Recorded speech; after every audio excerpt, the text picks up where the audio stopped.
Hey guys, it's Amanda. Welcome back to class, everyone.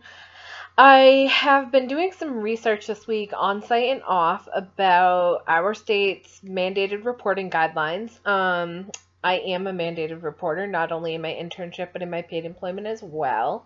I work in children and family services, so I have some exposure with working with Child Protective Services, DHHS, and also community care. So here in Maine, they, as we talked about in the guidelines for this video, they prefer if you can give a first-hand account of abuse or neglect. Things second and third party are likely to go uninvestigated, but there is also a statute in the Maine DHS code for suspicion of abuse or neglect. So what is reasonable suspicion? Well, that's a pretty subjective term. If a child's telling you that they're not getting meals or they're being hit or emotionally they feel unsafe with a parent, I would say that those things are reasonable suspicion, but that's me, and other people may look at that differently. So right out the bat, that's one of the issues that I found in working with DHS in Maine, just because the term reasonable suspicion is so subjective. One of the other areas that I discussed at the beginning of the video was community care. So community care is like an interim level of intervention.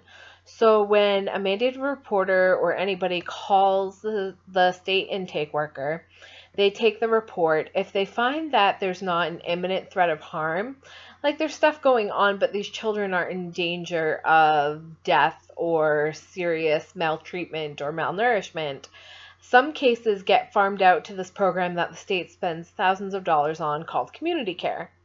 I'm going to try not to use some sarcasm here, but I find a lot of flaws in that system. Basically, community care consists of peer advocates that go to the home, knock on the door, leave a business card, and leave. So, as you can imagine, a lot of parents who receive a visit from community care don't really follow through with that business card. Nothing ever happens, excuse the cat. So the state's spending an awful lot of money on this service that people basically just drop business cards. It's peer support. Nobody follows up.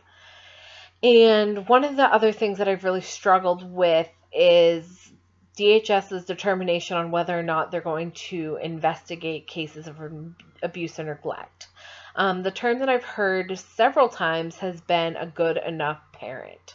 So I've been talking with my field instructor and some of my other coworkers on site at my internship about what they've seen as far as this term of a good enough parent. I've heard stories of anywhere from if a child is old enough and competent enough to call 911, parents can be drinking. They can sometimes be using, and they can be verbally aggressive as long as that child knows what to do if there's imminent danger, i.e. calling 911. So the social worker in me is like, oh my God, is that really what the standard is? But I've had several coworkers, and that's actually happened to me, where I've been told, you know what, these kids know how to get help if they need it, and it's not imminent, and we're just going to kind of step out of this one. One of the other things that I've come across as far as mandated reporting is when the state makes a decision not to investigate a case. I have personally been involved in one, and I've observed a few on site where there has been proof of abuse or neglect, and an intake worker has been sent to the home to talk with the family, and they say, you know what, in the state of Maine, you can hit your child with an open hand as long as you don't leave any bruising. So without any external bruising, even if the child complains that it hurts or that emotionally it affected them, the state doesn't always do anything about it. They close those cases, they do their 30 days, and they call that due diligence. The other thing I wanted to mention is when they just don't decide to investigate at all. Our agency gets at least 5 letters a week. And my internship site has also gotten letters back that just is a basic form to the provider that says, thank you for letting us know. If you want to call and follow up, you can, but we've chosen not to investigate these things.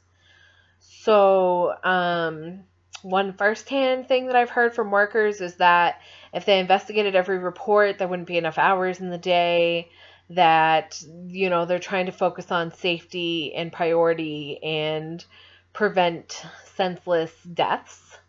They've been, I've been told that they have been investigating more since there have been 2 children in the past year who have died in the state of Maine under a parent or a guardian's care, where things have been reported to DHS by the school, by the community, neighbors, family, friends, etc., that have gone uninvestigated and have actually led to deaths of children by abuse. So that's pretty significant. That's pretty severe. But honestly, I've had multiple workers tell me that there's just not enough time sometimes, and other times that it's more hassle for them to put in a referral to stay open for longer than 30 days than it is to just close the case and come back in if they need to. Is that best practice? Not really, in my opinion. I think that if there's enough there, that they should be able to stay open longer than 30 days. But apparently that comes with paperwork and that comes with supervisor referrals, and they really need to have a solidly justifiable reason why they're staying open longer than their admission window. So that is the information that I have for you guys. Once again, welcome back to class. It's kind of a heavy topic to open up on. But my questions for you guys are, what do you think of when you think of the term reasonable suspicion? And also, what would you define as a good enough parent or a good enough caretaker? I'll look forward to hearing your responses. See you guys in class.